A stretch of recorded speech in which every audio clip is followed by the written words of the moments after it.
السلام علیکم ورحمۃ اللہ وبرکاتہ۔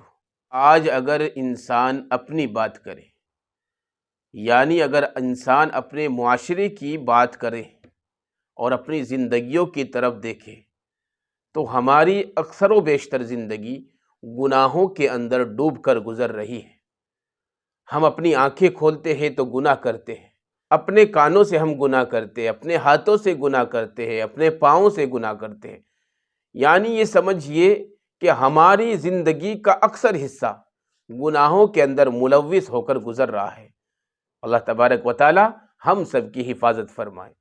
یقین مانیے میرے عزیزوں، اگر اللہ تبارک و تعالی حساب لینے پر آ جائے تو ہم اللہ کی زمین پر ایک سیکنڈ کے لیے بھی چلنے کے قابل نہیں ہیں۔ یہ تو اللہ کا احسان ہے، اللہ کی محبت ہے، اللہ کا پیار ہے کہ ہم گناہ کرتے ہیں، لیکن پھر بھی اللہ تبارک و تعالی ہم کو اپنی نعمتوں سے نواز رہا ہے اور اپنی نعمتوں کی بوچھار ہمارے اوپر کر رکھی ہے۔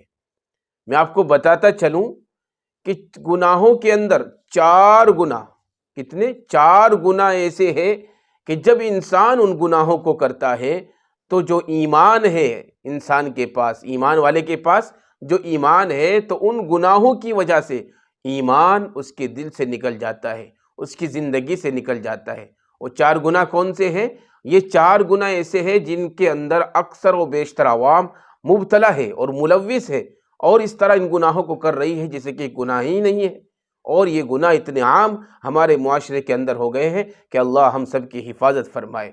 تو میرے عزیزوں، میں آپ کو بتاتا چلوں کہ 4 گناہ کون سے ہیں کہ جن سے ایمان بالکل نکل جاتا ہے۔ نمبر 1 پہ پہلا گناہ ہے زانی کا۔ زنا کرتے وقت، یعنی جب زانی زنا کرتا ہے تو زانی کا جو ایمان ہوتا ہے وہ اس سے الگ ہو جاتا ہے، وہ اس سے دور ہو جاتا ہے۔ یعنی کہ اگر انسان زنا کرتے ہوئے اس کا انتقال ہو جائے اور مر جائے تو میرے عزیزوں ایمان سے دور ہو کر اس کا انتقال ہوگا۔ اللہ ہماری حفاظت فرمائے، اللہ ہم سب کو اس گناہ سے بچائے۔ اور دوسرا گناہ کون سا ہے؟ دوسرا گناہ ہے شرابی کا، شراب پیتے وقت۔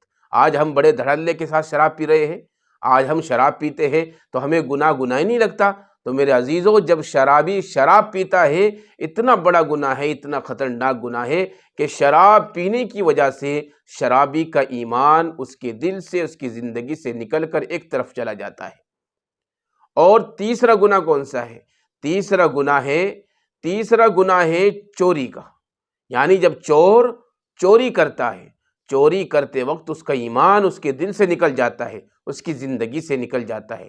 اور چوتھا گناہ ہے قاتل کا ناحق قتل کرتے وقت۔ یعنی کوئی قاتل ہے، قتل کرنے والا ہے، جو ناحق کسی کو قتل کرتا ہے۔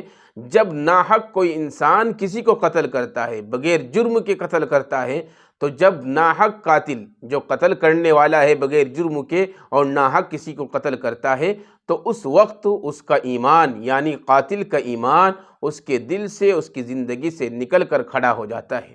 تو میرے عزیزوں، یہ 4 گناہ میں نے ایسے بتائے ہیں جو آج ہمارے معاشرے کے اندر اور ہماری زندگیوں کے اندر پورے زور و شور کے ساتھ رواں اور دواں ہے، اور ہم ان گناہوں کو کر رہے ہیں۔ اس لیے میرے عزیز بھائی اور بہنوں، ان گناہوں کے اندر اپنے آپ کو نہ لگائے، ان گناہوں کے اندر ملوث نہ ہو، بلکہ ان گناہوں سے بچا کر اپنی زندگی کو گزارے اور اللہ کی یاد میں اپنی زندگی کو گزارے۔ اور اگر خدا نہ خواستہ ہم سے گناہ سرزد ہو گئے ہیں تو ہم اپنے گناہوں سے توبہ کریں۔